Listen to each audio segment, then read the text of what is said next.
Bien. ¿Cómo va? ¿Todo bien?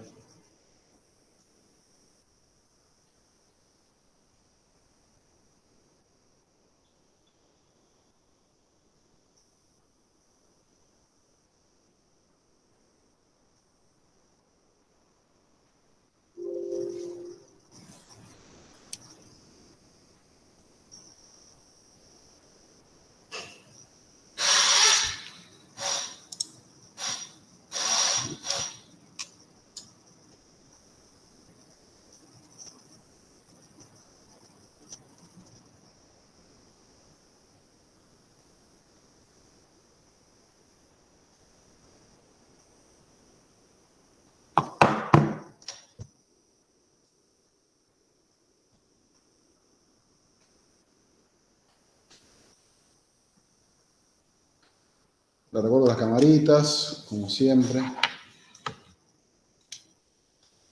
prendidas. Quizás somos pocos hoy por el tema del parcial, ¿puede ser?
¿Me escuchan?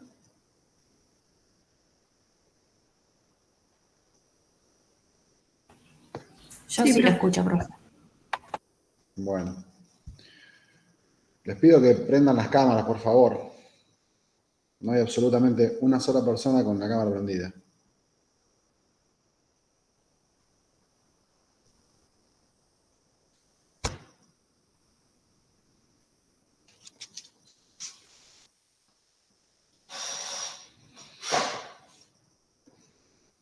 Bueno.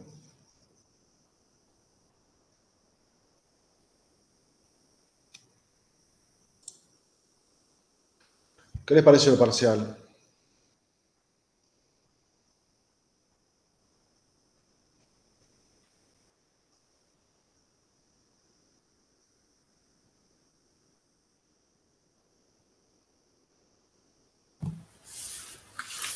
Estuvo dentro de lo que se pensaba, me parece. ¿Y eso qué sería? Y que se tomaron los temas que estaban previstos, había de casi todas las unidades. Bien. ¿Los que están acá calculo que aprobaron o no? Porque está regulatorio.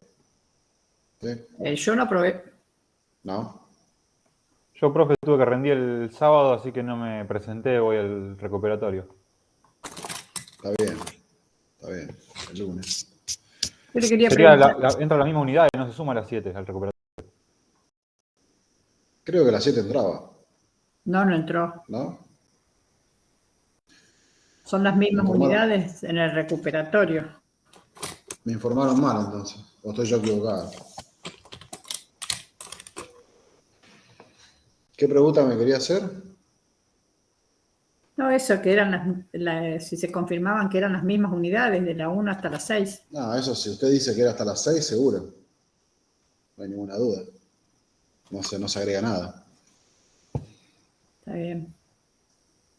Eso El se lo profesor nos había confirmado en la última clase que era hasta las 6, porque no se había alcanzado a terminar las 5, que la terminó él, y Sí. dio las 6, que también la había comenzado la clase anterior.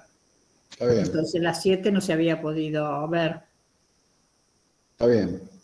Se ve que en el WhatsApp de la cátedra se pasó una información equivocada o yo estoy equivocado.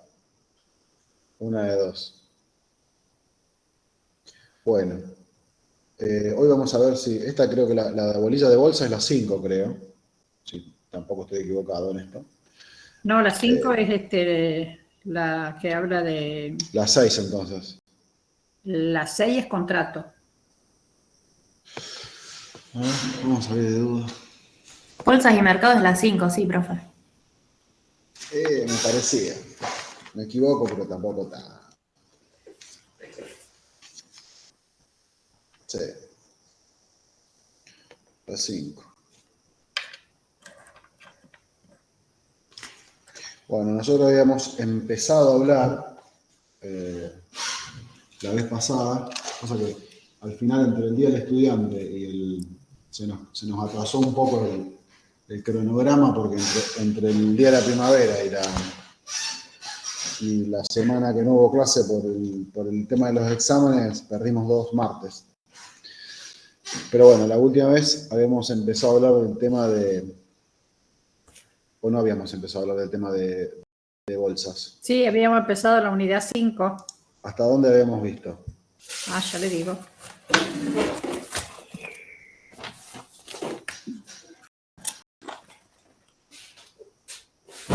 No habíamos avanzado mucho.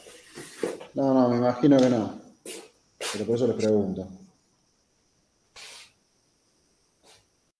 Me parece que hasta principios generales. Habíamos dado hasta los sistemas legislativos.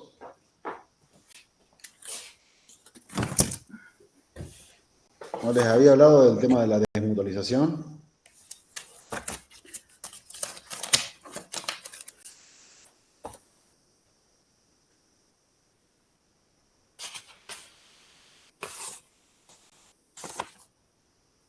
Habíamos hablado que era autárquica, que tenía de carácter nacional y que autoriza a las sociedades a emitir títulos y valores.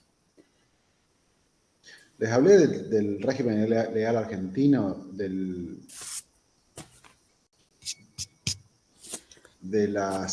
rediseño del mercado de capitales, No. que tenía que ver con la desmutualización de los mercados, la autorregulación restringida, todo eso. No, ¿No? había hablado algo de la ley de mercados de capitales ¿Qué? y que establece la regularidad legal y específica de las sociedades anónimas y las asociaciones civiles. Yo eso seguro que no lo dije. Pero bueno.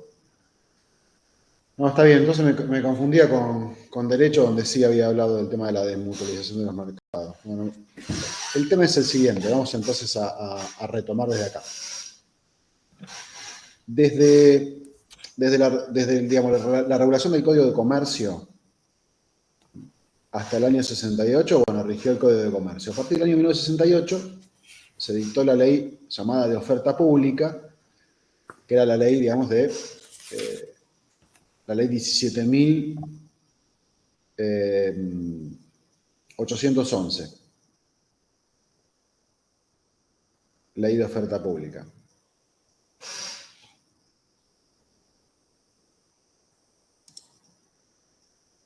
Esta era una ley que fue ayornada por un decreto del año 2001 y que rigió hasta el año 2012, que se dictó la Ley de Mercado de Capitales, que es la Ley 26.831, modificada parcialmente por la Ley 27.440 del año 2018.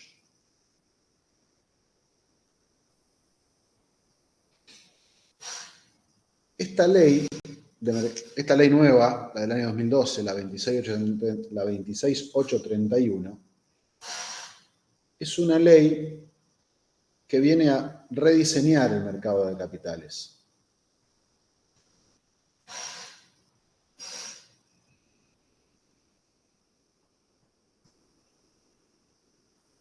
Les voy a dar, quiero ir un poco rápido con este tema, si hoy terminamos con mercado de capitales y podemos ver algo de mercado de cereales. Una de las características de este rediseño tiene que ver con la desmutualización de los mercados. ¿Esto qué significa?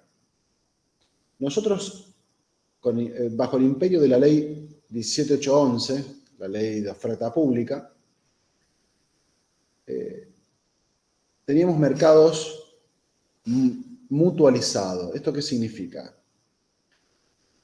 Significa que el mercado le otorga a sus accionistas, que son los agentes de bolsa, dos derechos, o dos tipos de derechos. Los derechos políticos, que son los derechos que cualquier sociedad anónima le otorga a sus accionistas, por un lado,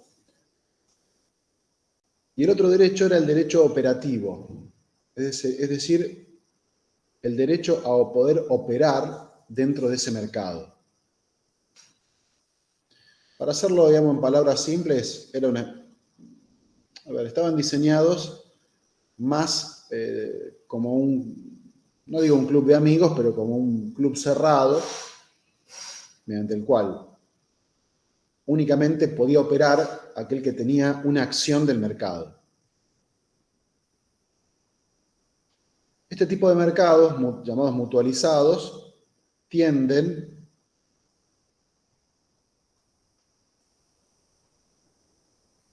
a distribuir las utilidades entre sus socios, con lo cual le quita a la empresa, mercado de valores, de alguna manera, un fin de lucro específico. ¿Por qué? Porque la empresa no reinvierte en sí misma, sino que está diseñada para distribuir las utilidades que arroje cada ejercicio entre sus socios. Esto genera además que sean pocos los operadores en el mercado. ¿Por qué? Porque para poder operar como agente de bolsa había que ser accionista del mercado y previamente había que ser socio de la bolsa donde funcionaba ese mercado.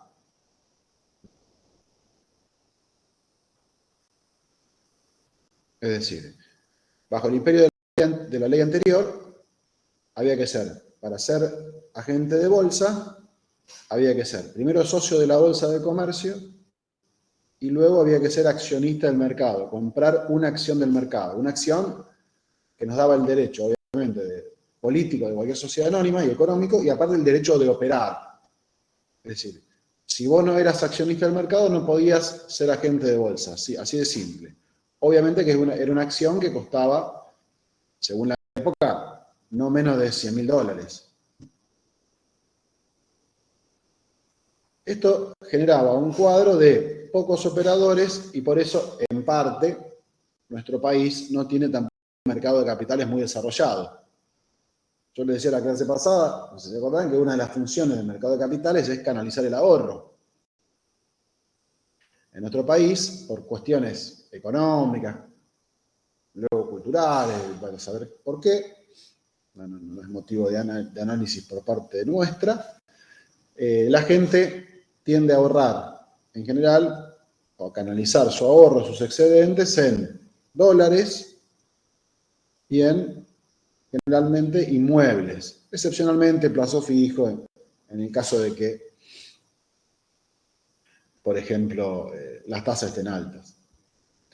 En otros países, y no me refiero únicamente a Estados Unidos, que sería, digamos, un país donde absolutamente todo el mundo canaliza el ahorro a través del mercado de capitales, es decir, va la gente de bolsa y le dice, tengo esta plata, invertímela en una cartera, digamos, de títulos, de acciones, de lo que fuere, y ahí, según el riesgo que desea tomar, es la decisión que tomará el agente de bolsa.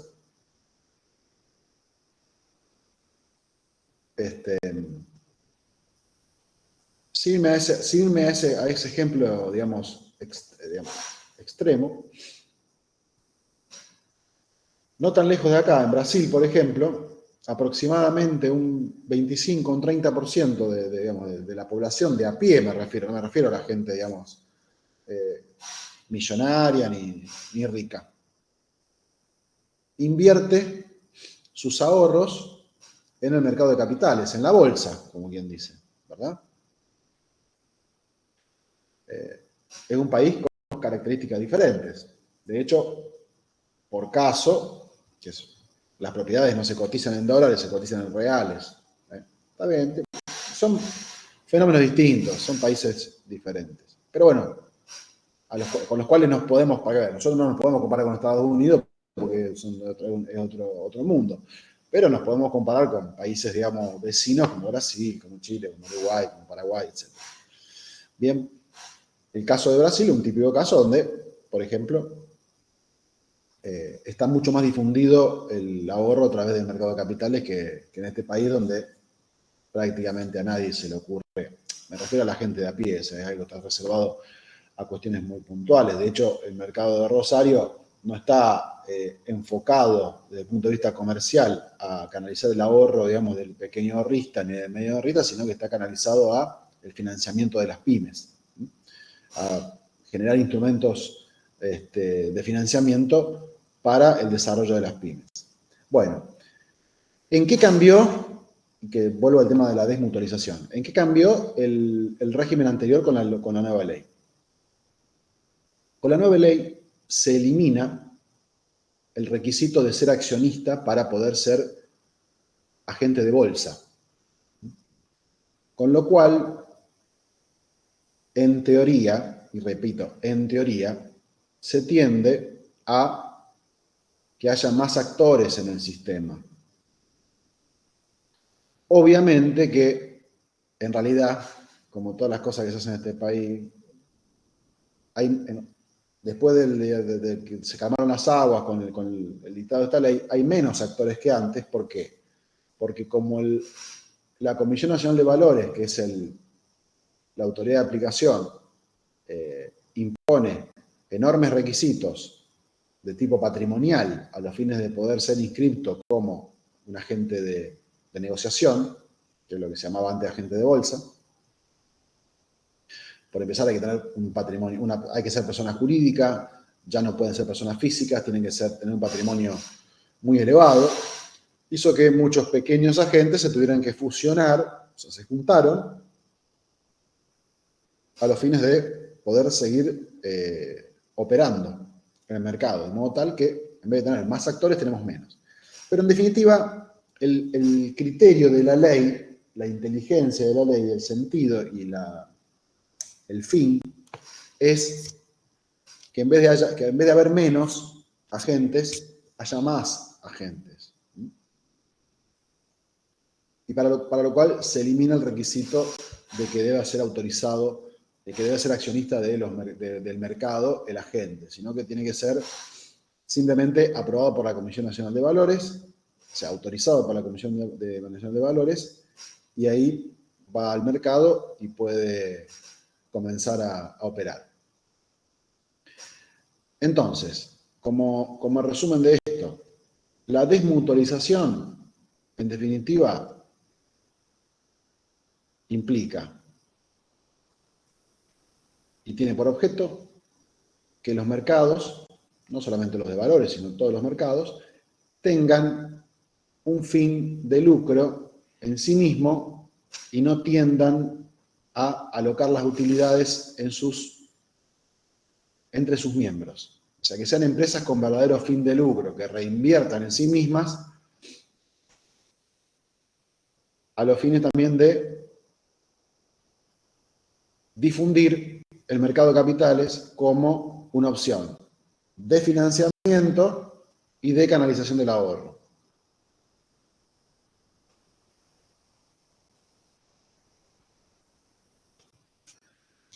Otra diferencia que hay entre el régimen anterior y el régimen actual tiene que ver con la autorregulación restringida en los mercados. Bajo el imperio de la ley anterior, la autorregulación era plena. Esto que implicaba dos cosas. Primero, que los mercados estaban autorizados para dictar sus propios reglamentos, es decir, para dictar todo lo que tiene que ver con las operaciones de bolsa que se realizaban adentro de sus recintos, que en definitiva son compraventas con cláusulas especiales. Eso lo mantiene e incluso intenta promoverlo. Es decir, que cada mercado pueda innovar en los instrumentos y en las operaciones que se realizan dentro de sus recintos. Recintos es una forma de decir, es todo electrónico hoy en día. Pero por otro lado, los mercados tenían o ejercían una potestad disciplinaria respecto de los agentes. ¿Por qué? Porque eran sus propios accionistas y no tenían que pasar por la Comisión Nacional de Valores para ser autorizados. Con el dictado de la nueva ley, como tienen esa potestad, que en realidad estaba delegada por el Estado a los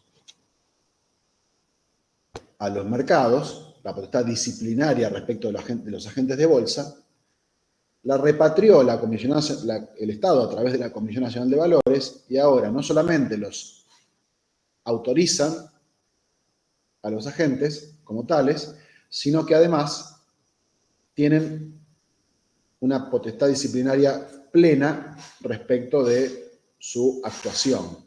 Es decir, ya no es el mercado el que los controla y los sanciona y le impone correcciones disciplinarias, sino que es el Estado a través de la Comisión Nacional de Valores. Es una facultad repatriada por el Estado. ¿Se entiende?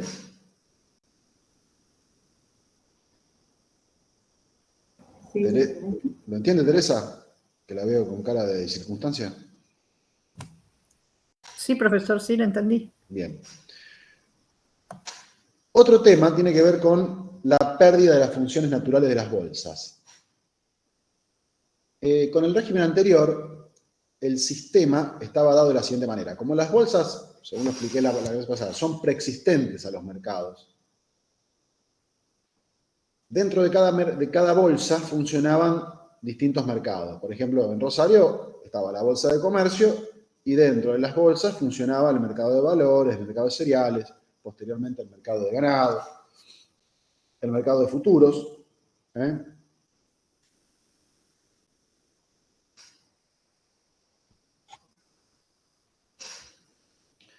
Entonces, bajo el imperio de la ley anterior, las bolsas, ¿qué función tenían? A ver, la ley anterior había dividido las funciones entre las bolsas y los mercados. Entonces, si una empresa quería cotizar en bolsa, como se dice, que en definitiva terminaba listando sus acciones o sus títulos de deuda en un mercado, tenía que ser primero autorizado por la Comisión Nacional de Valores para hacer oferta pública de esos valores, de esos títulos. Luego tenía que dirigirse a la bolsa a los fines de que la Comisión de Títulos de la Bolsa de Comercio autorizara la cotización, los revisaba y autorizaba la cotización.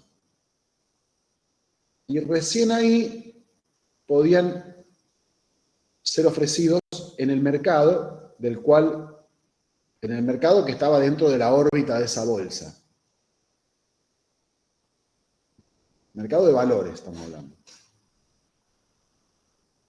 Ahora, y aparte, otra función que tenía la bolsa era la de publicar los precios de referencia de los títulos. Ahora, esa función, la función, digamos, de examinar los títulos y autorizar la cotización, la ejerce directamente los mercados. Ahora el procedimiento es el siguiente. Una empresa quiere cotizar en bolsa, quiere hacer, por ejemplo, hacer una emisión de acciones y la quiere ofrecer públicamente, primero tiene que ir a la CNB para que le autorice hacer oferta pública de acciones o de títulos en general. Y una vez que tiene la autorización dada por la CNB, o sea, por el Estado, directamente se dirige al mercado a los fines del listado. Lo que antes se llamaba cotizar, ahora se llama listar. Un tema terminológico, semántico. Digo porque en la ley lo van a encontrar así. ¿Se entiende? Entonces, sin perjuicio de eso, la ley dice que los mercados pueden delegar esta función digamos, del examen de los títulos en organismos especializados. ¿A qué organismo especializado se refiere cuando dice esto? Obviamente a las comisiones de títulos de las bolsas de comercio. ¿Por qué? Porque tienen la experiencia necesaria de décadas y décadas y décadas haciéndolo. Está en un artículo de la ley, el artículo 32, en la parte final. ¿Se entiende entonces este tema, digamos, de la pérdida de las funciones? O sea, básicamente hoy las bolsas, por imperio de la ley, no tienen funciones que estén en la ley, más que institucionalmente. De todas maneras, son todos, los actores son siempre los mismos. Están íntimamente vinculados el mercado, las bolsas, la bolsa con el mercado de futuro, o sea, están íntimamente vinculadas las instituciones. Otro tema tiene que ver con la interconexión de plataformas operativas. ¿Esto a qué se refiere? Se refiere a aspectos tecnológicos que implican que en la medida que transcurra el tiempo, la Comisión Nacional de Valores va a poder exigir y solicitar que se arbitren los medios necesarios para interconectar, digamos, los sistemas de los diversos mercados a los fines de una formación integrada de los precios. De los precios, digamos, de los valores negociables que se negocian en los mercados. Una interconexión, digamos, tecnológica. Esta integración puede ser primero regional, luego nacional y podría llegar a ser transnacional. Y como último punto, que tiene que ver con el tema del rediseño del mercado, tenemos lo que se denomina la unificación del estándar jurídico de todos los mercados de concentración de órdenes. ¿Esto qué significa?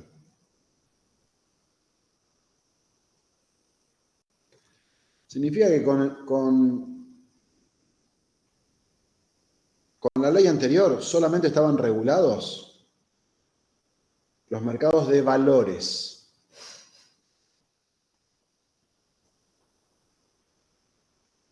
Ni siquiera estaban regulados el mercado de cereales, que existía, por supuesto.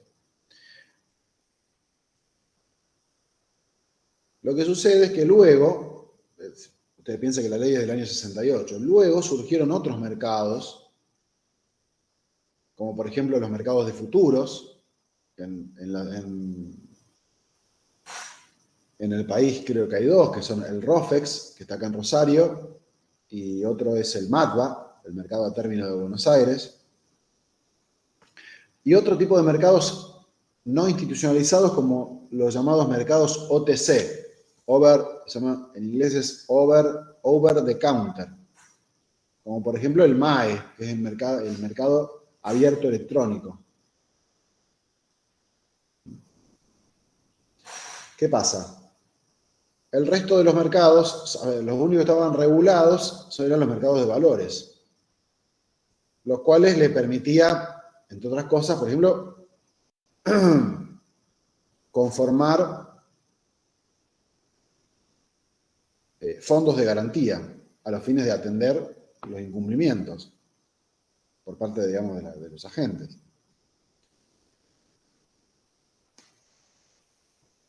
Con el dictado de esta ley de mercado de capitales en el año 2012,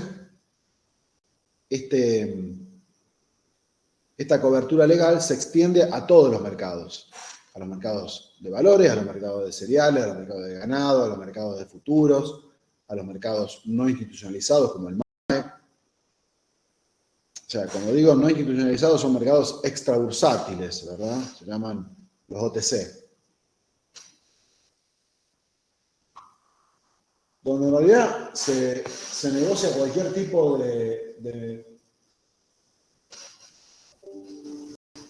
cualquier tipo de mercadería, títulos públicos, privados o obligaciones negociables, LEVAC, NOVAC, Fondo Fideicomiso Financiero, Fondo Común de Inversión Cerrado, todo menos acciones en el MAE, que es el extrabursátil. ¿Bien? Aguárdenme un minutito que ya vuelvo.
Ya estamos.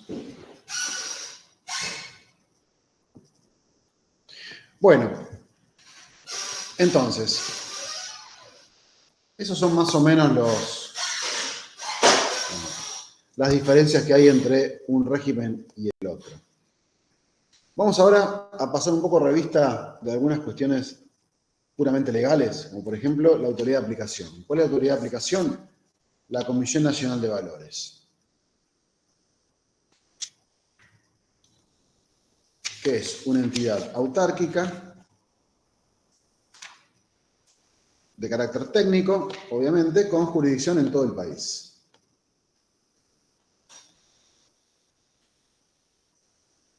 ¿Cuál es la función primordial? Ejercer el poder de policía sobre las entidades bursátiles, sobre los agentes intermediarios, la oferta pública y la negociación de títulos valores emitidos por sociedades privadas y de economía mixta.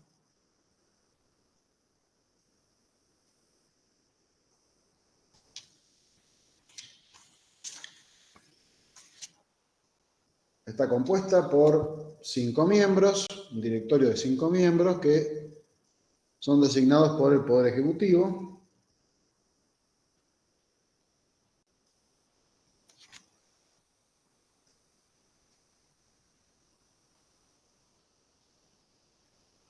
Las funciones y las facultades las pueden leer en el artículo 19 y el 20.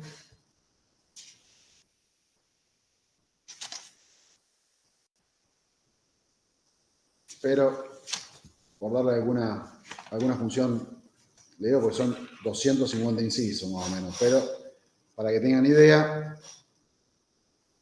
dentro de lo que son las facultades, tiene facultades de supervisar, regular, inspeccionar, fiscalizar y sancionar a todas las personas físicas y o jurídicas que por cualquier causa, motivo o circunstancia desarrollen actividades relacionadas con la oferta pública de valores negociables. Como les decía, también tienen la facultad de llevar el registro, otorgar, suspender y revocar la autorización de oferta pública. Recuerden que hay que obtener primero la autorización de la CNB para para hacer oferta pública de títulos valores, de valores negociables y otros instrumentos y operaciones. Otra cosa importante es que lleva el registro de todos los sujetos autorizados, que son las sociedades, ¿no?, que hacen oferta pública de títulos valores. Y el otro importante es el llevar el registro, otorgar, suspender y revocar la autorización para funcionar de los mercados, los agentes registrados, fíjense que esto antes lo hacía cada mercado, ahora lo hace la Comisión Nacional de Valores, y las demás personas físicas y o jurídicas que por sus actividades vinculadas al mercado de capitales y al criterio de la CNB quedan comprendidas bajo su competencia.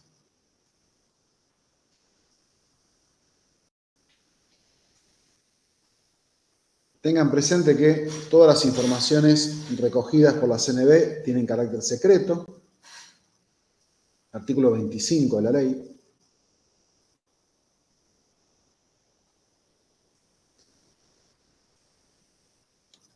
Y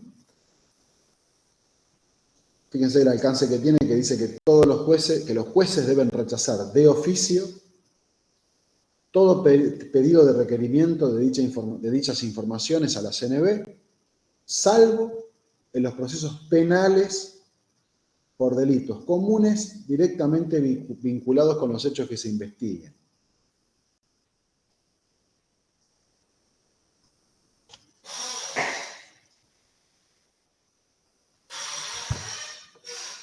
Es decir, que si un juez civil manda un pedido de informe, de oficio la CNB lo tiene que rechazar.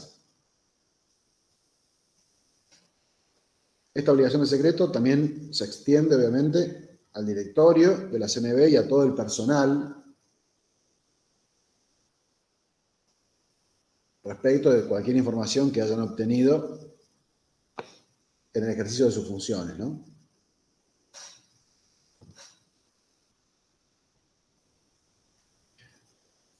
Secreto que también se extiende a todos los agentes registrados, es decir, a los agentes de bolsa.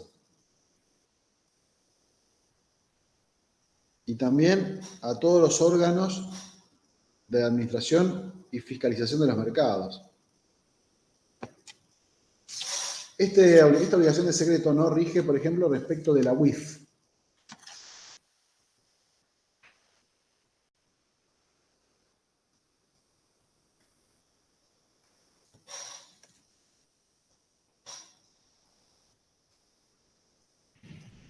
Si ustedes leen el artículo 27, también hay excepciones con el Banco Central, la Superintendencia de Seguros de la Nación y una subsecretaría del Ministerio de Economía.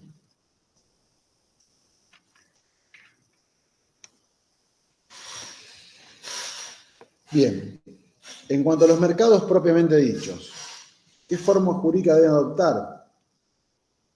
No pueden adoptar otra forma que no sea la de sociedad anónima comprendida en el régimen de oferta pública de acciones.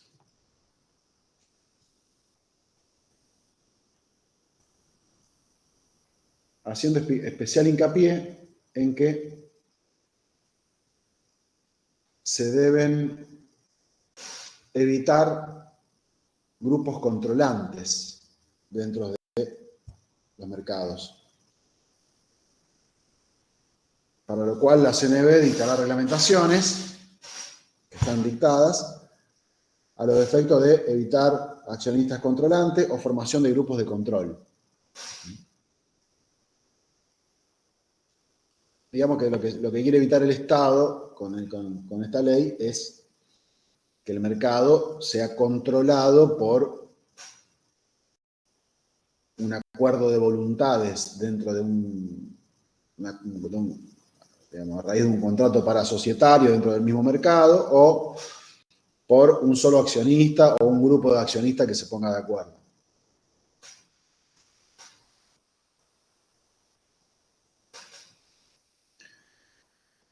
Las funciones que cumplen los mercados están en el artículo 32 de la ley. Fíjense que el artículo 32, inciso A, habla de dictar las reglamentaciones a los efectos de habilitar la actuación en su ámbito de agentes autorizados previamente por la Comisión Nacional de Valores, con lo cual la autorización la da la CNB, y dejando en claro que no pueden exigir a estos fines la acreditación de la calidad de accionista del mercado. Esto tiene que ver con lo que yo les hablaba hace un ratito del tema de la desmutualización. Es decir, pueden dictar las reglamentaciones para habilitar el ejercicio, digamos, de cualquier agente, pero no les pueden exigir la calidad de accionista.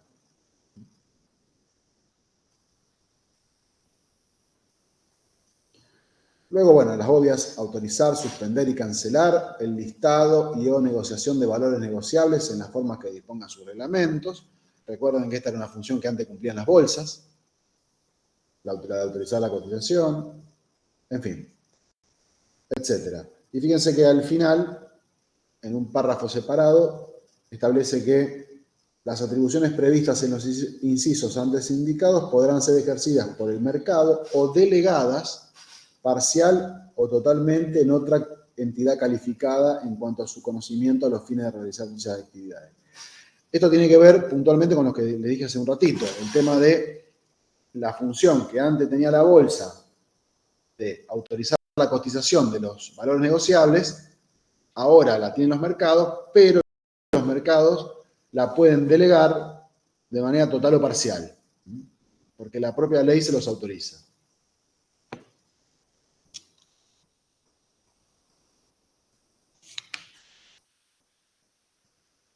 Bueno, se pueden organizar cámaras compensadoras, los aranceles son libres, los aranceles que perciban los mercados por sus servicios son libres, es decir, en el sentido de que cada mercado puede disponer libremente el monto o los márgenes o los montos de esos aranceles, pero la CNB podrá disponer topes a tales fines.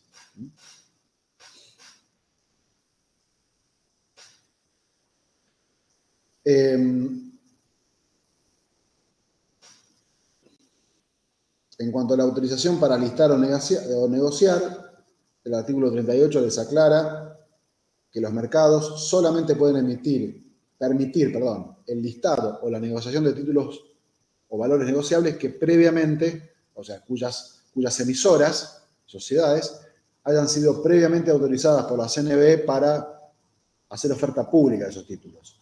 Recuerden que, digamos, la secuencia es la siguiente. Sociedad que quiera hacer oferta pública de títulos valores, primero tiene que ir a la CNB para pedir autorización para poder hacer oferta pública de esos títulos o de esos valores negociables. Bien. Y recién luego debe ir al mercado para que le permitan listar en ese mercado. A cuyos fines el mercado puede examinar los títulos por sí mismo o bien puede delegar esa función en las comisiones de títulos de las bolsas. Bien. El artículo 40 establece que el mercado establecen en qué casos y bajo qué condiciones se garantizan las operaciones. En realidad, en los mercados institucionalizados, que son los mercados de los cuales estamos hablando, normalmente el mercado garantiza las operaciones.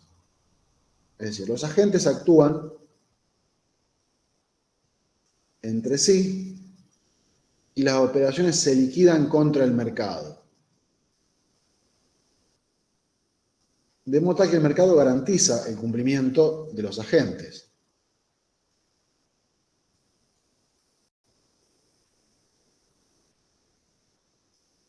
¿Esto qué implica? Que si un agente incumple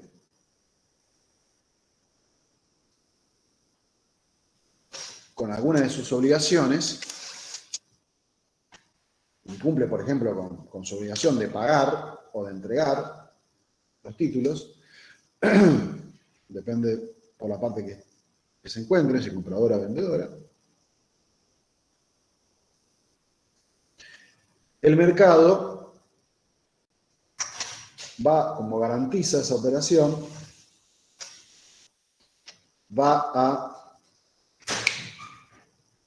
pagarle al agente cumplidor y luego, y luego le reclamará lo que corresponda al agente incumplidor, que dicho sea de paso va a quedar suspendido para operar hasta tanto regularice la situación. Para el caso en el que el mercado no garantice el cumplimiento de las operaciones, lo que puede hacer, y que ya también lo preveía en la ley anterior, y ahora lo prevé esta ley en el artículo 41, puede emitir un título ejecutivo a favor del agente cumplidor contra el agente incumplidor.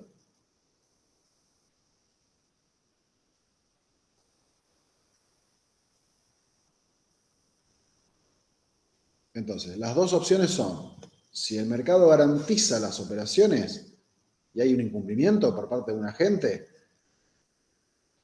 le paga al agente cumplidor y luego se arregla con el agente incumplidor, a cuyos fines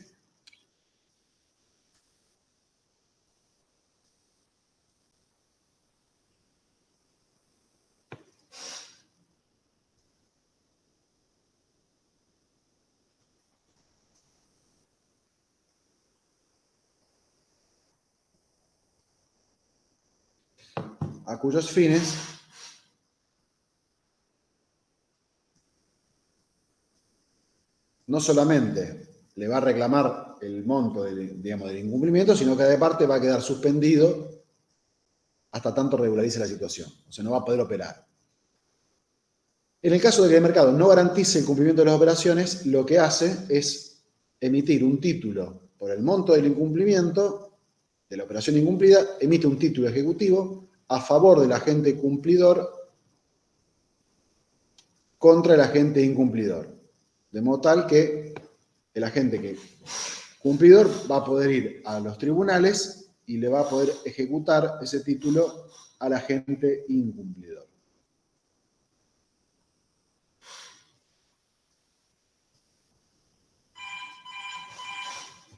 A ver, aguárdame un segundito.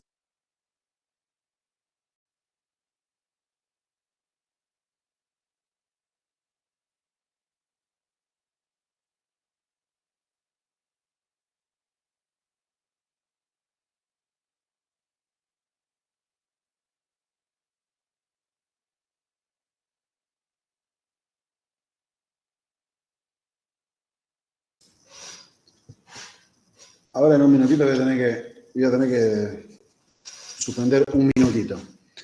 Les decía, bueno, entonces, artículo 44, mejor dicho, artículo 45, el fondo de garantía. A los fines de poder cumplir con esta garantía de operaciones, los mercados están habilitados para constituir un fondo de garantía. Que con la ley original, ese fondo de garantía tenía que estar conformado con el 50% como mínimo de las utilidades anuales netas líquidas. Como esto se daba de patadas con el sistema, digamos, de mercados desmutualizados, en el sentido de que si usted a una sociedad le saca el 50% de las utilidades líquidas a los fines de crear un fondo de garantía, esa sociedad pierde fin de lucro. ¿Se entiende? Entonces eso con la ley 27.440 fue derogado y ahora ese límite lo fija la Comisión Nacional de Valores. Aguárdenme un minuto y vengo.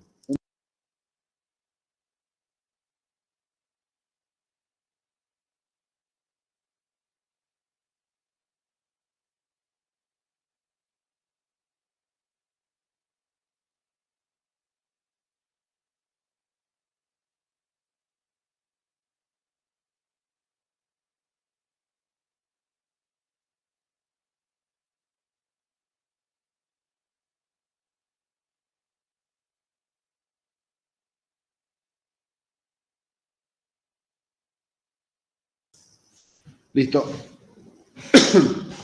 Bueno, les decía, fondo de garantía, el 50% era una barbaridad. El 50% de fondo de garantía de todas las utilidades anuales de cada ejercicio de la sociedad se da de patadas con el principio de la desmutualización. ¿Por qué? Porque la sociedad, si tiene que alocar el 50% de sus utilidades, el 50% líquido de sus utilidades netas a conformar un fondo de garantía, pierde fin de lucro, pierde competitividad, y por lo tanto eso fue derogado, y ahora la cantidad, digamos, que debe, digamos, disponer a los fines de conformar el fondo de garantía está dado por lo que disponga la Comisión Nacional de Valores a través de una reglamentación. Bueno, las, digamos, divergencias o los conflictos que se puedan dar dentro del ámbito de los mercados normalmente van a ser dirimidos por un tribunal arbitral, que si usted lee en el artículo 46, establece que todas las cuestiones quedan sometidas al tribunal arbitral, pero que luego hay una disposición que a mi juicio es, en el mismo artículo, que a mi juicio es contradictoria, porque establece que en todos los casos los reglamentos deben dejar a salvo el derecho de los accionistas e inversores para optar por acudir a los tribunales judiciales competentes, de modo tal que si primero dice que los mercados tienen que contar en su ámbito con un tribunal arbitral permanente, al cual quedan sometidas en forma obligatoria las entidades cuyo valor es negociable, bla, bla, bla, bla, y después establece que en todos los casos hay que dejar a salvo el derecho de los accionistas e inversores para optar por acudir a los tribunales judiciales competentes, me parece que a simple vista hay una discordancia.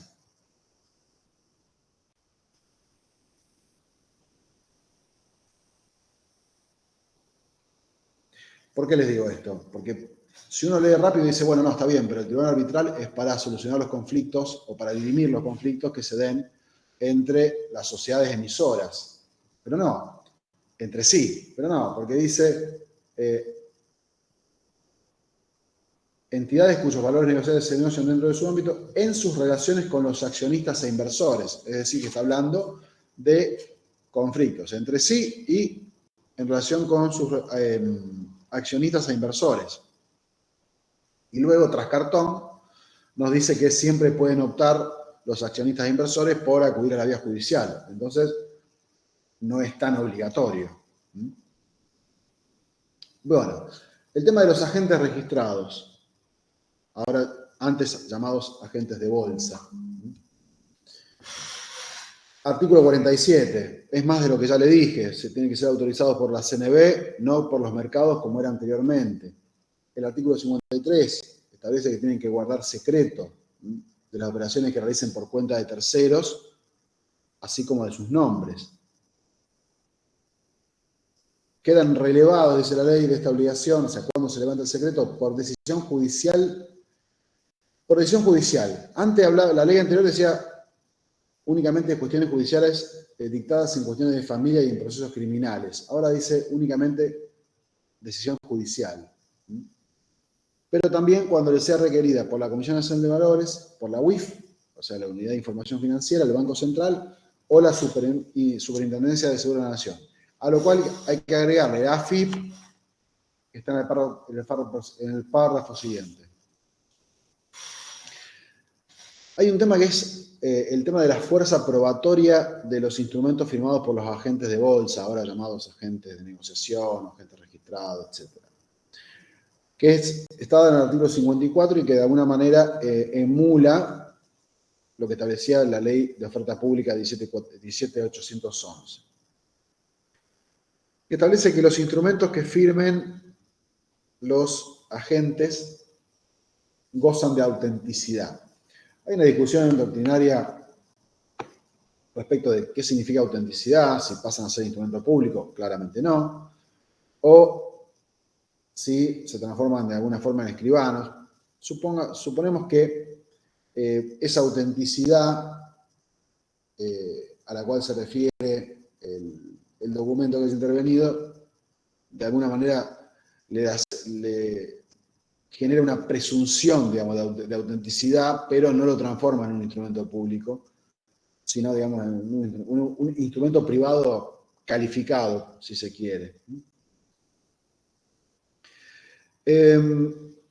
La responsabilidad del mercado, artículo 55, consecuencia de lo que dije anteriormente, cualquier agente es responsable ante el mercado por cualquier suma que dicha entidad hubiese abonado por su cuenta. Estamos hablando del caso del incumplimiento por parte de un agente de una determinada operación, en cuyo caso el mercado, como garantiza las operaciones, debe salir a cubrirla. Y, obviamente, como le dije anteriormente, mientras no regularice su situación y pruebe que han mediado contingencias fortuitas o de fuerza mayor, queda inhabilitado para operar. Es decir, responde ante el mercado por todo lo que el mercado haya debido pagar en función de su garantía y además queda inhabilitado para operar hasta que no regularice la situación. El artículo 56, que les habla de la competencia disciplinaria, que ahora la ejerce la Comisión Nacional de Valores. Y, bueno, eso por un lado. El tema de la oferta pública de valores negociables, porque a todo esto, por eso es difícil por ahí abordar este tema, porque tenemos que contar con varios conceptos de antemano presabidos. ¿Qué significa oferta pública? El concepto de oferta pública lo tenemos en el artículo 2, que habla de las definiciones, pero puntualmente tiene que ver con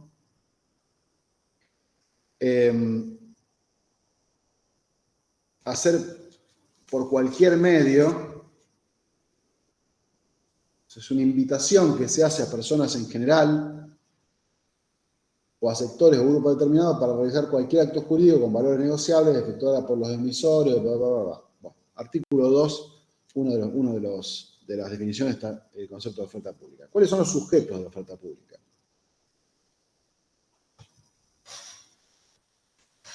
Por el lado de la oferta, digamos, son los emisores de los títulos. ¿Quiénes son los que emiten títulos?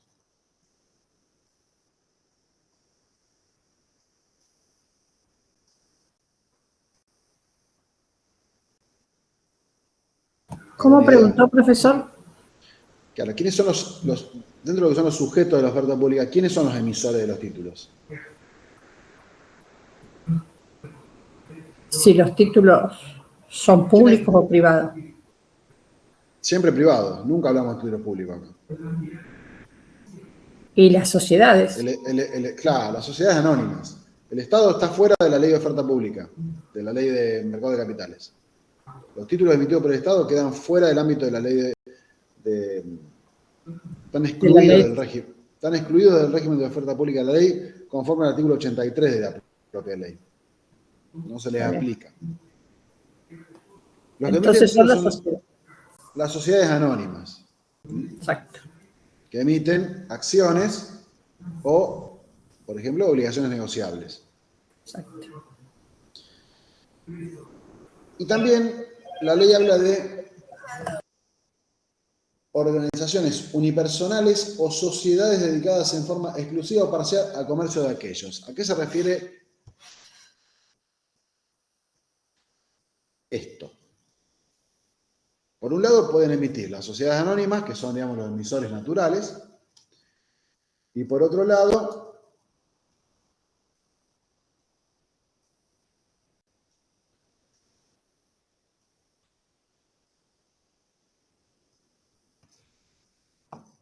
entidades que se dedican de manera profesional al comercio de títulos. ¿A qué se refiere esto? Al contrato de underwriting. ¿Lo vieron a esto ya?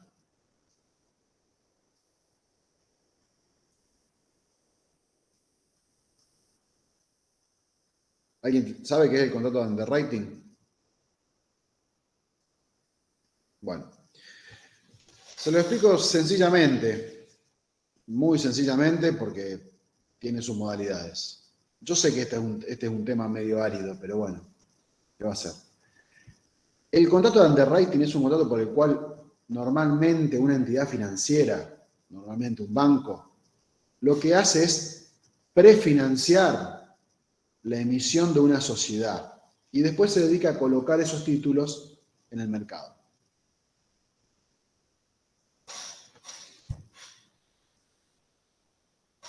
Es decir, la sociedad, en vez de ocuparse ella misma de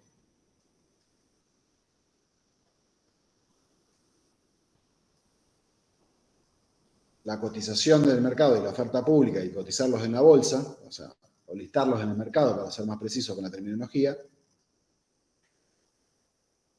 y obtener el financiamiento una vez que ha colocado esos títulos en el mercado, opta por una vía más rápida y reitero, hay modalidades, opta por una vía más rápida que es obtener recursos directamente de una empresa de underwriting, que normalmente es un banco, que lo que va a hacer es, le va a adelantar el dinero a través de un contrato de underwriting y se va a quedar con esa emisión de acciones u obligaciones negociables. ¿Pero para qué se las va a quedar? Se va a quedar para colocarlas en el mercado.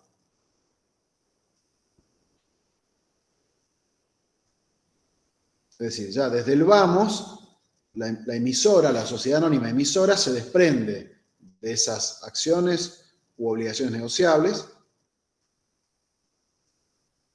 Les digo un concepto muy simplón para que entiendan de qué estamos hablando. Entonces, por un lado, la sociedad anónima obtiene rápida liquidez y por el lado de la empresa underwriting, el banco lucra, o sea, como está acostumbrada y tiene un nivel técnico y profesional para este tipo de cuestiones, va a lucrar con su colocación en el mercado y obtener una ganancia. Reitero que el contrato tiene, esta es una versión, hay otras versiones, hay otras modalidades del contrato de underwriting. ¿Bien? La felicito, Teresa, porque usted es la única que tiene la cámara prendida, de los 14 que estamos acá.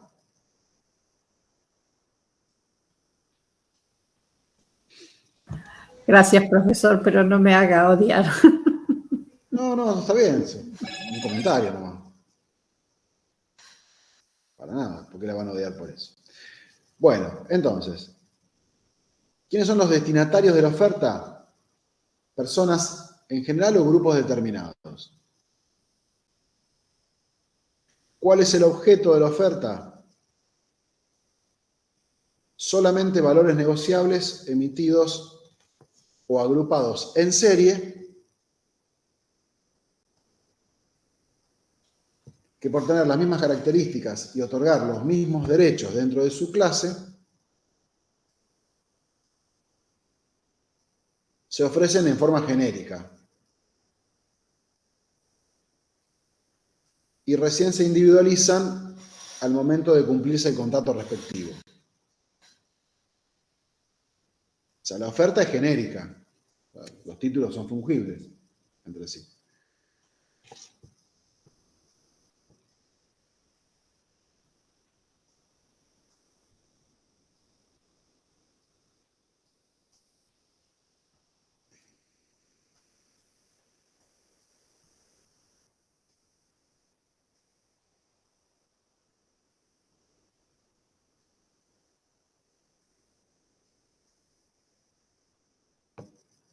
Bien. ¿Cuál es el lugar de la oferta? ¿Dentro o fuera de los mercados? El modo de la oferta, cualquier medio de publicidad. Si ustedes leen la definición o el concepto de oferta pública, van a ver que les enumera una cantidad de medios de comunicación, pero una enumeración no taxativa, ¿verdad?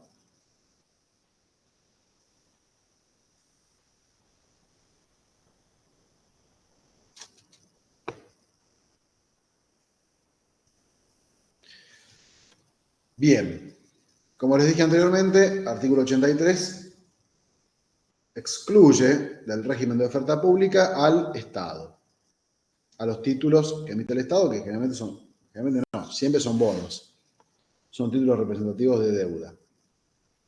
Bueno, el tema de las operaciones de bolsa. La ley no establece, y esto tiene que ver con el principio de autorregulación normativa, del que hablábamos al principio, la ley no establece cuáles son las operaciones de bolsa. Solamente exige que sean serias y lícitas. Serias y lícitas.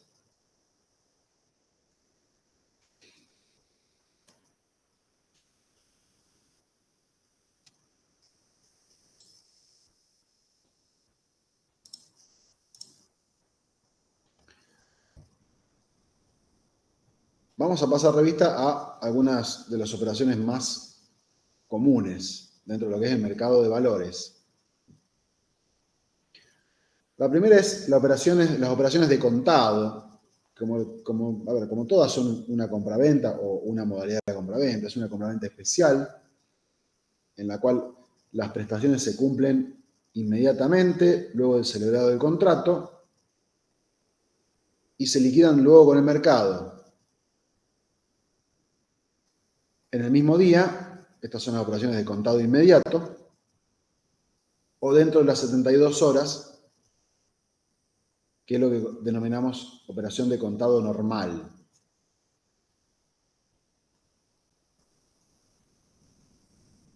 Entonces, recapitulando, las prestaciones se cumplen inmediatamente luego del celebrado del contrato, que puede ser, y se liquidan con el mercado. Cuando se liquidan el mismo día, se denomina contado inmediato. Cuando se liquida dentro de las 24 horas, contado normal.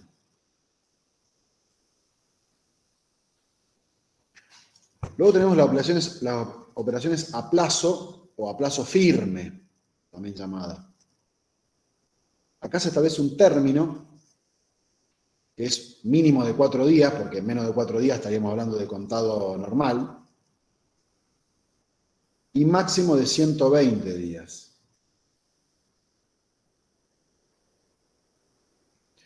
¿Para qué? Para el cumplimiento de las prestaciones. O sea, el pago por un lado y la entrega de los títulos por el otro.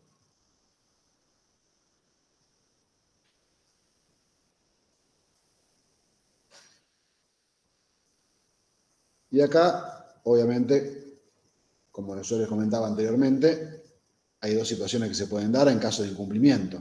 Que el contrato garantice, que el mercado garantice y que no garantiza. Si garantiza, paga el mercado y después se arregla con el agente incumplidor, quien no puede operar hasta que no regularice la situación. Y si no garantiza, puede otorgar un título ejecutivo a favor del agente cumplidor en contra del agente incumplidor y puede ser demandado en tribunales por ese monto. Luego tenemos dos operaciones que ya guardan una complejidad un poco mayor, que son las operaciones de pase y las cauciones.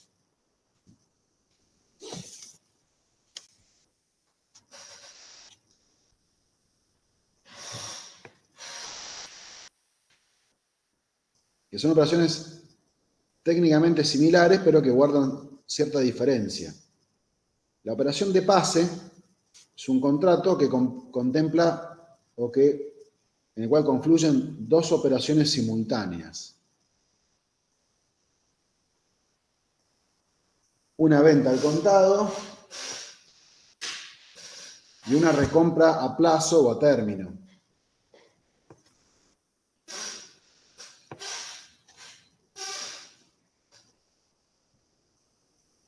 Es una operación de crédito, es decir, una persona que necesita una urgencia financiera y tiene títulos, tiene acciones, por ejemplo, puede celebrar una operación de pase. Entonces, las vende al contado hoy y las recompra a término por un precio superior. De modo tal que el pasador, que es la parte, digamos, que es la otra parte de la operación, es una suerte, digamos, de prestamista. ¿Por qué? Porque esa diferencia entre un precio y otro es el interés que le cobra. ¿Se entiende? Y hay que tener presente que en la operación de pase, cuando se venden los títulos, el propietario pasa a ser el pasador. De modo tal que si en el interín, hasta que se produce llega el plazo de recompra, si en el interín esos títulos otorgan, en el caso de que sean acciones, pagan dividendos, o en el caso de que sean, por ejemplo, obligaciones negociables, pagan intereses, van a ser de propiedad del que los tiene en ese momento, porque se produce la transferencia de la propiedad. ¿Se entiende?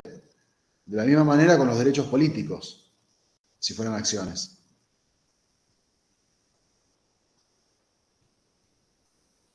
¿Se comprende esto? Es una diferencia con las cauciones bursátiles. La caución, básicamente, el mecanismo es el mismo. Nosotros tenemos una posición colocadora, la parte colocadora que es la que presta el dinero, y una posición tomadora que es la que recibe el dinero. Y entrega títulos. ¿Qué pasa? Acá, la caución, como la palabra lo dice, los títulos quedan caucionados en el mercado. O sea, quedan guardados de alguna manera, depositados en el mercado. El mercado que garantiza esta operación, por este servicio, cobra un aforo, que es un margen que nos cobra el mercado por garantizar la operación. ¿Bien? Y es la que retiene los títulos, el mercado.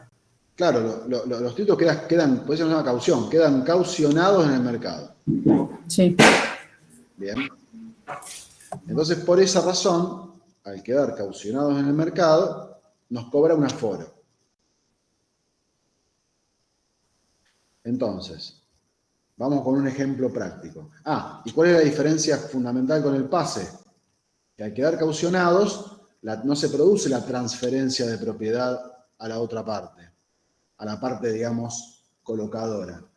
De modo tal que si en el interín esas acciones, por ejemplo, pagan dividendos, son del tomador.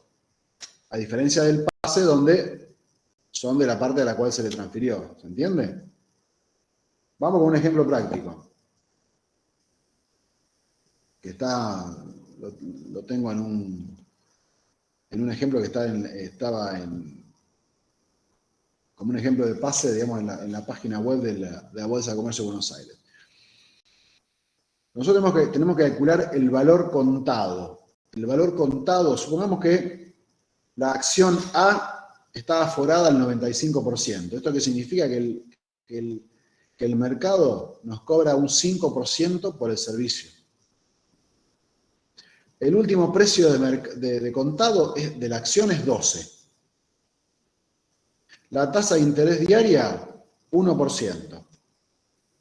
Y el plazo de la caución, 10 días. O sea que va a haber un 10% de intereses.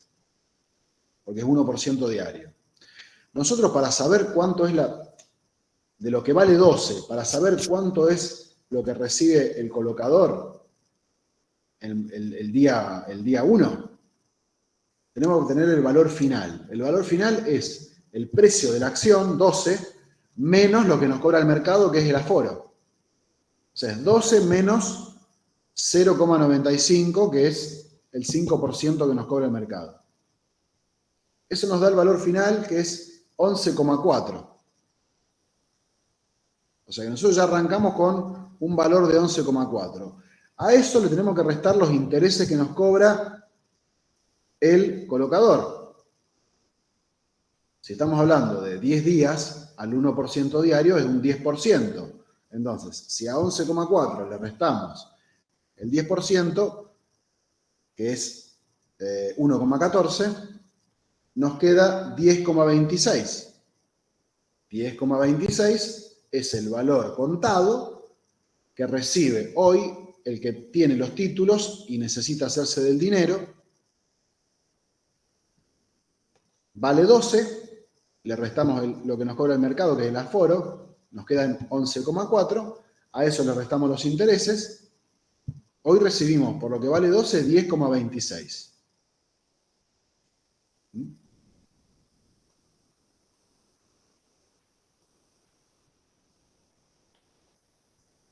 cuando termina el plazo de la caución,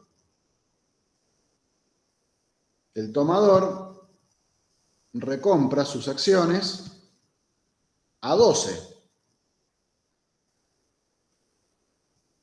Porque obviamente que de ese 5% sí se hace cargo él. ¿Me siguen? ¿En el ejemplo o se ¿Lo confunde? recompra a 12 o al precio que tenga en ese momento la acción? No, a 12.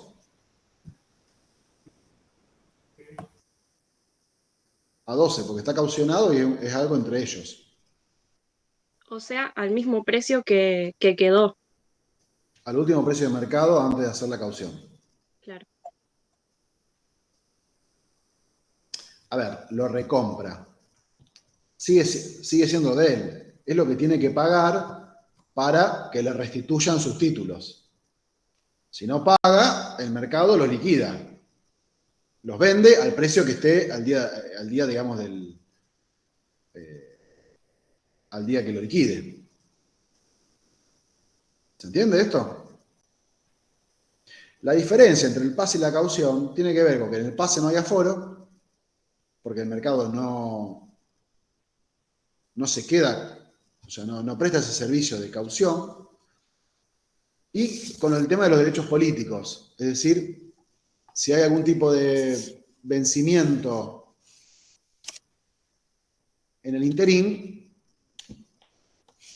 Si en ese plazo existe una asamblea, él puede asistir y tener votos, vamos a decir así. en el pase sí. Ah. En el pase lo hace el pasador. En la caución no, porque no hay transferencia de propiedad. A Dos ver, de cosas vuelta. puede. Vamos de vuelta. En la caución no hay transferencia de la propiedad, quedan caucionados en el mercado. Y ahí puede ir a la Quedan asamblea. en garantía. ¿Qué? Sí, sí. Quedan en garantía en el mercado. Sí, sí, sí. Y en En ese cambio, caso, en el pase sí hay una transferencia de propiedad al pasador, que luego me los tiene que revender a término, a plazo. Por eso si hay derechos políticos o derechos económicos devengados en el interín, en ese caso, en el caso del pase le corresponden al pasador, porque hubo transferencia de la propiedad. En cambio, en la caución no. En la caución los títulos siguen siendo del tomador. Bueno, esas son las operaciones más comunes en el mercado, digamos, disponible. Ahora vamos a ver las operaciones más comunes en el mercado de futuros.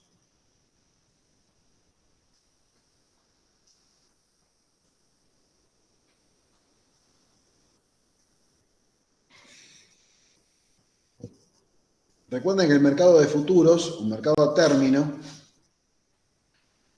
tiene otra finalidad, que es obtener cobertura frente a las fluctuaciones de precios.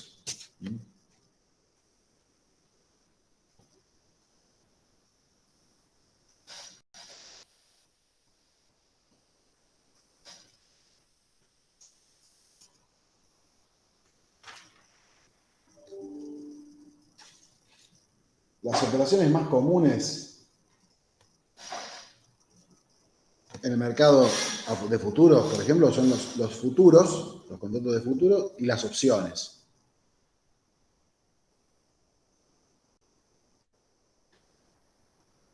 Se llaman instrumentos derivados porque su precio depende de otro instrumento que se denomina activo subyacente.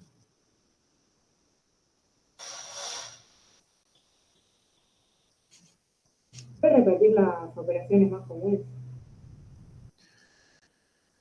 Sí, los futuros y las opciones.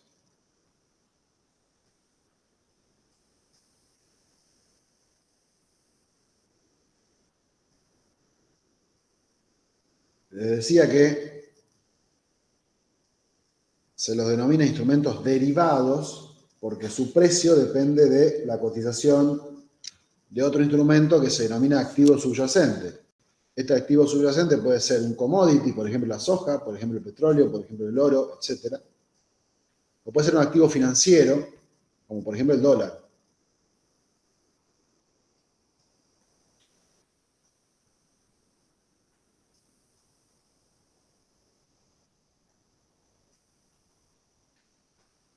Las opciones que son, en definitiva, es un contrato entre dos inversores, por medio del cual una de las partes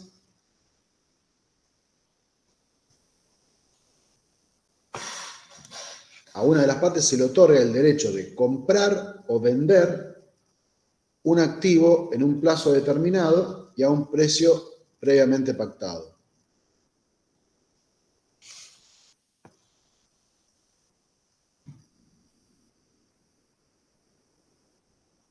Es decir, lo que se compra es una opción de compra o de venta. Es el derecho de comprar o vender un determinado activo en un plazo determinado.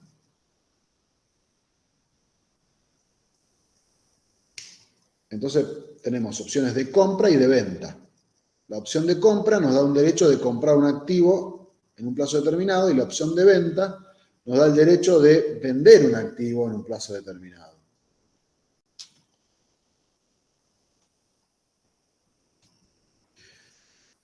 En cualquier caso, el que compra el derecho adopta la posición de tomador y por ese derecho paga un precio que se llama prima.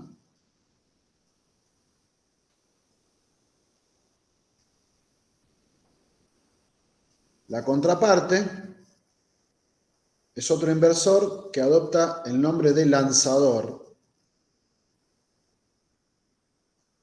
y que asume una obligación de vender o de comprar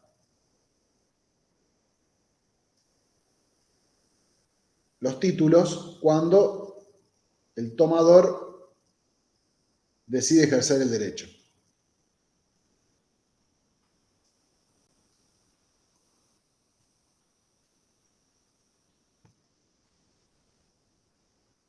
Las ventajas de las opciones tienen que ver básicamente con la cobertura ante la variación del precio del activo subyacente, ¿verdad? ¿Cuál es la ventaja de la prima? De la opción. Es que nos da un derecho, pero no tenemos obligación de ejercerlo. Porque si no lo ejercemos, siendo compradores, solamente perdemos la prima. ¿Se entiende? Tenemos 4 supuestos.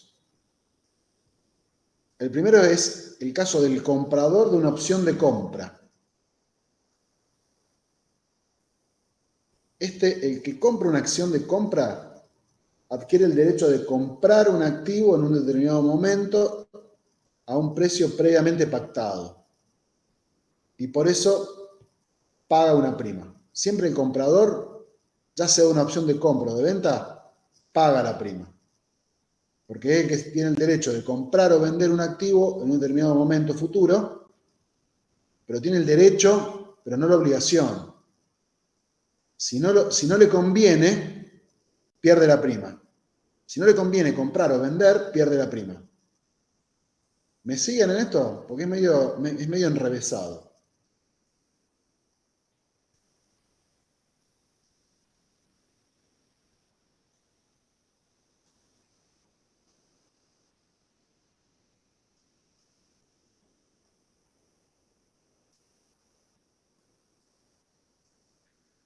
Gracias. Me gustaría verte la cara igual.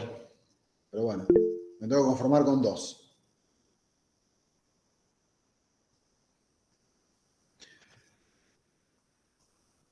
La opción 2 es el caso del vendedor de la opción de compra.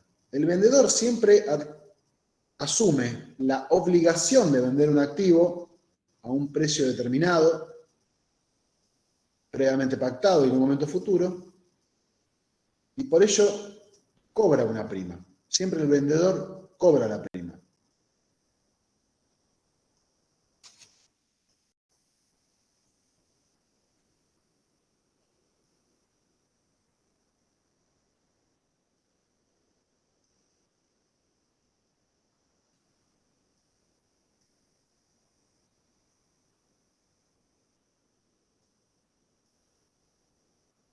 el tercer caso que se puede dar es el comprador de una opción de venta. El que compra una opción de venta adquiere el derecho a vender un activo a un determinado precio en un determinado momento. Y por supuesto paga una prima. Siempre el comprador adquiere un derecho y paga la prima, siempre el vendedor adquiere una obligación y cobra la prima. Y por último, el vendedor de una opción de venta adquiere la obligación de comprar un activo al precio previamente pactado en un momento futuro y por ello cobra una prima. ¿Cuál es el sentido de esto? Como decía, la cobertura, porque si cuando llega el momento, supongamos el caso más simple, el que compra una opción de compra. Bien, supongo que yo compro una opción de dólar a marzo del 2022, porque el dólar a marzo 2022 va a estar, según el mercado de futuros, a 200 pesos. Entonces yo compro, no sé, $1.000 a 200 pesos. Yo compro una opción.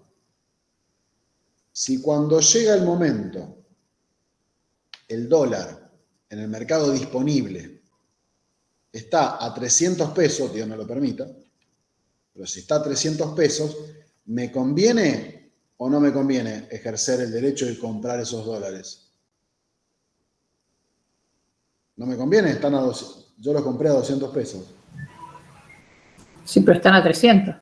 Ah, pero no le cobran la diferencia. En el disponible están a 300. Yo me aseguré dólares marzo 2020 a 200 pesos por dólar. Sí, conviene.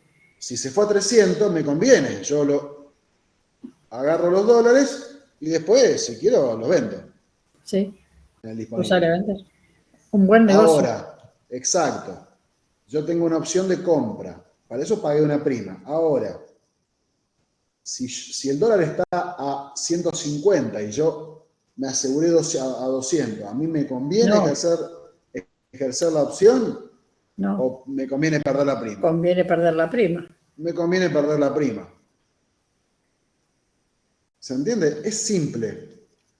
Y así en cada una de las hipótesis. El que tiene el poder obviamente es el comprador, porque tiene un derecho. El vendedor tiene una obligación. Sea de compra o de venta, siempre es así. El comprador tiene un derecho y el vendedor tiene una obligación. Pero si uno tiene los dólares y se comprometió a venderlo. No, lo tiene que hacer. ¿Lo tiene que hacer? Sí, obvio. A ver, es una apuesta en algún punto. Aparte, si no, el mercado lo garantiza eso. Está bien. Por eso son mercados institucionalizados.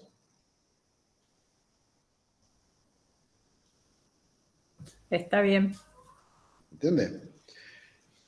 Lo mismo, parecido pasa con el contrato de futuros, con la diferencia de que en el contrato de futuros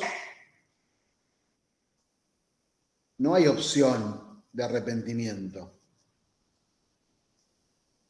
Simplemente las partes se obligan a comprar, a vender un activo en un momento futuro determinado a un precio dado. Entonces se obligan a realizar la obligación pactada en el momento determinado.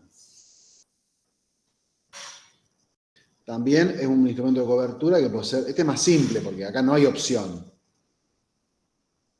Acá compraste, vendiste.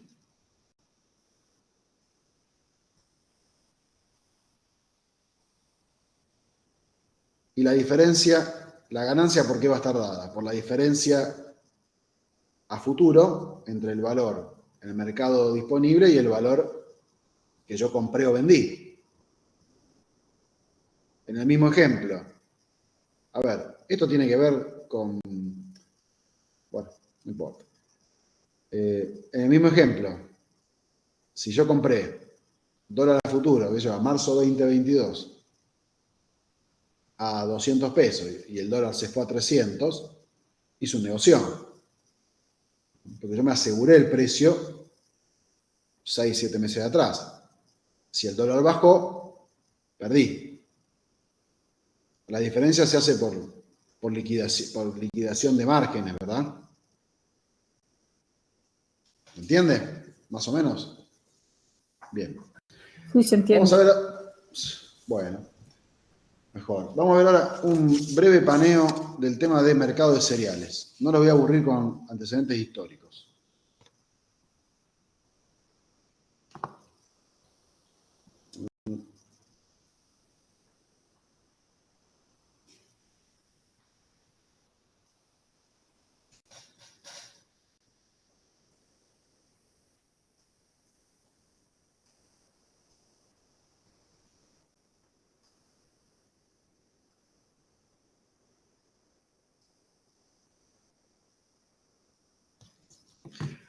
Bueno, mercado de cereales. Digo que no los voy a aburrir porque hay para contar la Junta Nacional de Grano, el Instituto, el IAPI, etc. El mercado, o sea, la actividad granaria tiene 3 etapas, o sea, las que son las etapas de la comercialización de los granos. Una es la etapa primaria, la primera. A todo esto, hoy hay muy pocos alumnos conectados. Debe tener que ver con el tema del parcial, ¿verdad? ¿Estarán estudiando para el regulatorio, calculo, la mayoría? O no sé.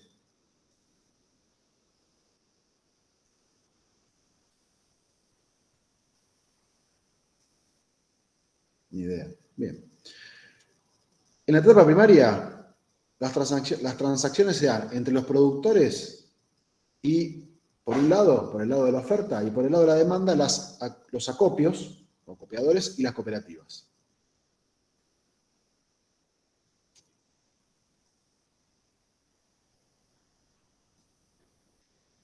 En cuanto a la fijación del precio y la entrega, se pueden dar 3 situaciones. Primero, la venta anticipada, es decir, antes de la cosecha.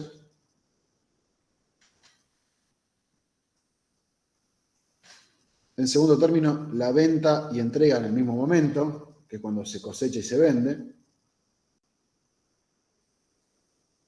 O puede ser la entrega con el precio a fijar. Es decir, se entrega la mercadería y se fija el precio en un momento posterior.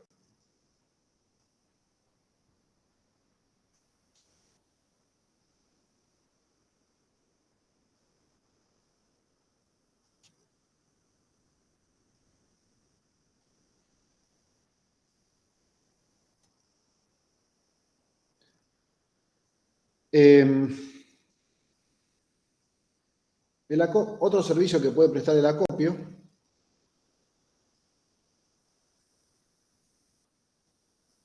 son la venta de insumos, el asesoramiento técnico.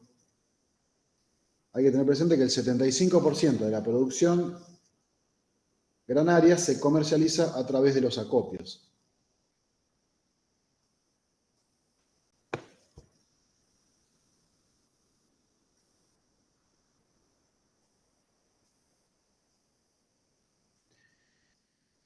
La segunda etapa, llamada etapa secundaria, tenemos por la oferta a los acopiadores y a las cooperativas, y por la demanda tenemos a los exportadores,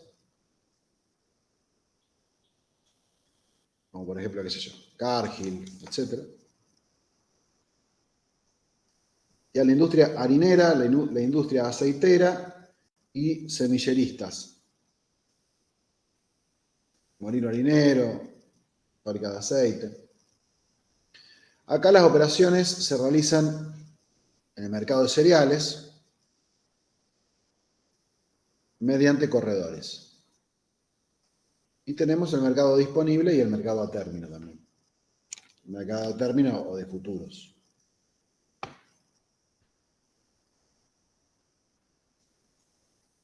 Este es, digamos, la etapa secundaria es el núcleo, digamos, de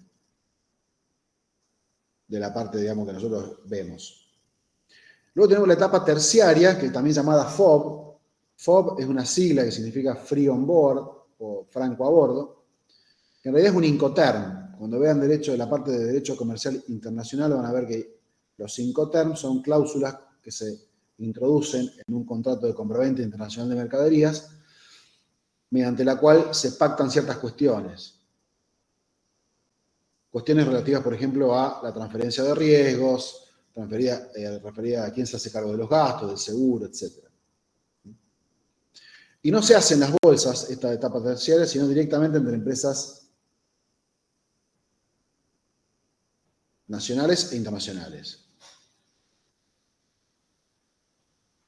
Por la oferta tenemos cooperativas, por ejemplo, y exportadores locales, y por la demanda, compradores del exterior.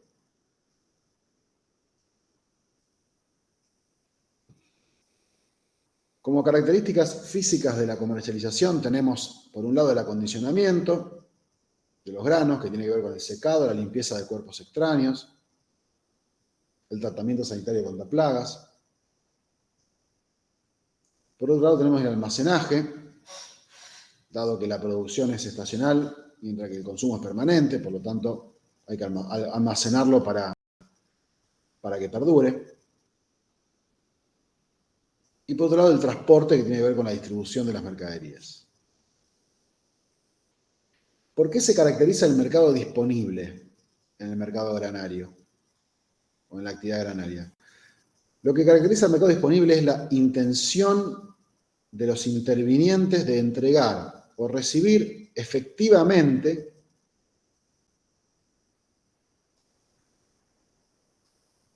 la mercadería a cambio de un precio. Es la intención de entregar o recibir de manera efectiva la mercadería a cambio de un precio.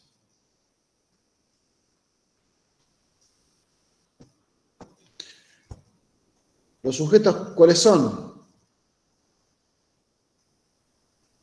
Los históricamente llamados corredores de cereales, que actúan en el mercado disponible como verdaderos corredores, es decir, como intermediarios entre la oferta y la demanda. Hoy se llaman agentes de corretaje, pero bueno, la idea es la misma.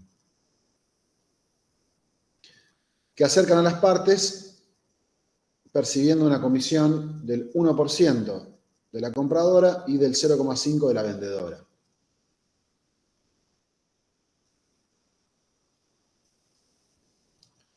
De estas negociaciones que se dan en el seno del mercado de cereales surgen los llamados precios cámara, que son precios de referencia. No es a viva voz como era en otra época, ahora es todo electrónico, ¿verdad?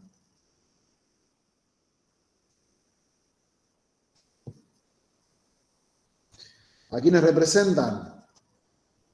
Por el lado de la oferta representan a los acopios y a veces a los productores y a las cooperativas. Y por el lado de la demanda representan a los exportadores y las empresas o molinos harineros, empresas aceiteras y semilleristas. ¿Cuál es el objeto de la contratación? Todo tipo de cereales, oleaginosas, legumbres y subproductos. Y todo se pacta por cada 100 kilos de mercadería a granel, o sea, un quintal.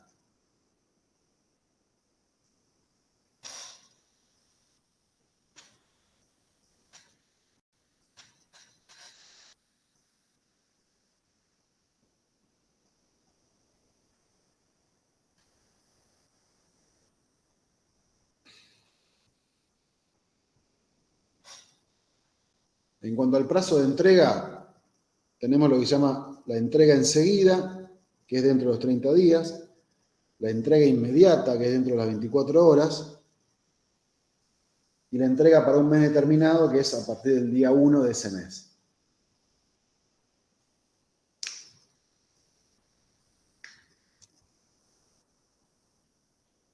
Cualquier cuestión suscitada referida a la calidad del cereal, etcétera, se dirime mediante la jurisdicción arbitral que ejerce la Cámara Arbitral de Cereales del mercado de cereales, en el caso de Rosario de Rosario.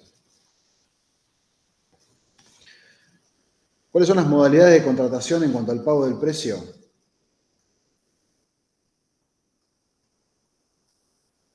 Tenemos el pago contra entrega, que es cuando se paga contra el recibo extendido por el recibidor del comprador, o sea, aquel que recibe las mercaderías por parte del comprador. La modalidad fijar precio, que es cuando se entrega la mercadería y el precio queda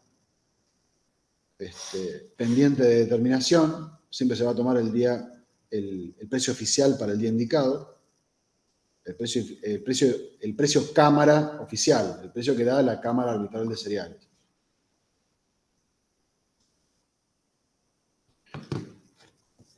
La modalidad con pago anticipado y entrega futura. En este caso, como hay un pago anticipado y la entrega no se efectúa hasta un momento posterior, el vendedor tiene que ofrecer garantías, como por ejemplo un seguro de caución, un aval bancario, una fianza del mismo corredor. Y por último tenemos la modalidad con pago y entrega futura, donde todas las prestaciones se cumplen en un momento futuro.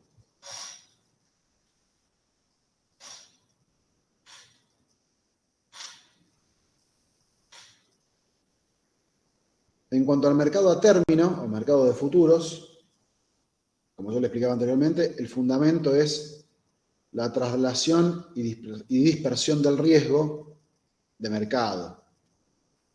Riesgo que se da, obviamente, por la fluctuación de precios, ¿no?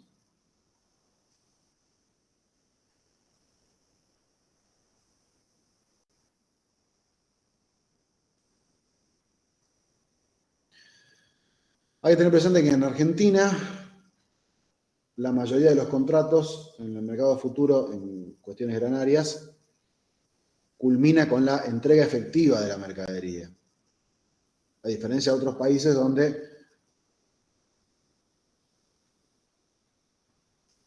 en lugar de... Porque, a ver, todo contrato a término puede ser, digámoslo así, liquidado de antemano mediante una operación inversa. Uno puede salir del término.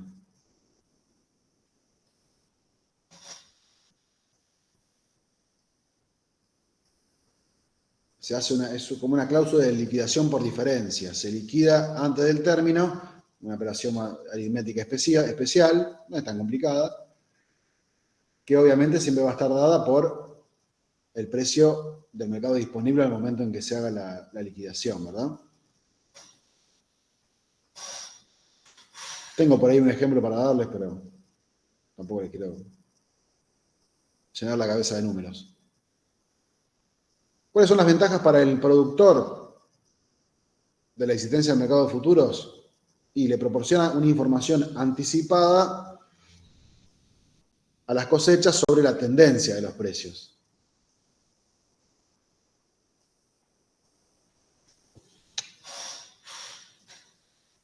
Las ventajas para el acopio tienen que ver con la seguridad, porque, por ejemplo, hasta que acondicione la mercadería, puede haber una variación de precios y sufrir pérdidas, por lo cual puede vender a término asegurándose un margen de ganancia razonable. Los industriales también se aseguran un precio comprando a término si en el momento no tienen dinero para comprar en el mercado disponible.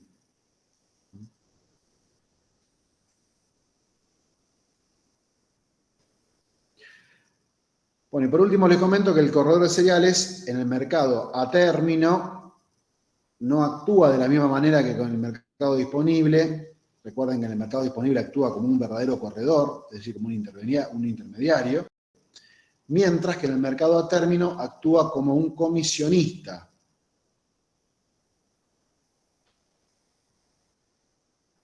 ¿Qué significa que actúa como un comisionista? Que actúa en nombre propio y por cuenta ajena. La base es la diferencia de precio entre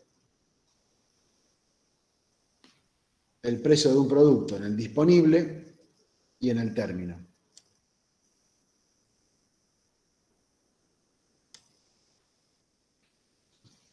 Bueno, como me dijo el doctor Pérez que ya les dio fondos comunes de inversión la clase pasada, con esto ya damos por terminada la unidad 5 de bolsas y mercados. Bien, cualquier pregunta que tengan o algo, ahora o la clase que viene. Para aquellos que tengan que rendir el parcial, suerte. El recuperatorio de parcial, suerte. ¿Listo? Gracias. A ustedes, nos vemos. Gracias, profe. Nos Hasta vemos. la próxima. Chao, hasta luego.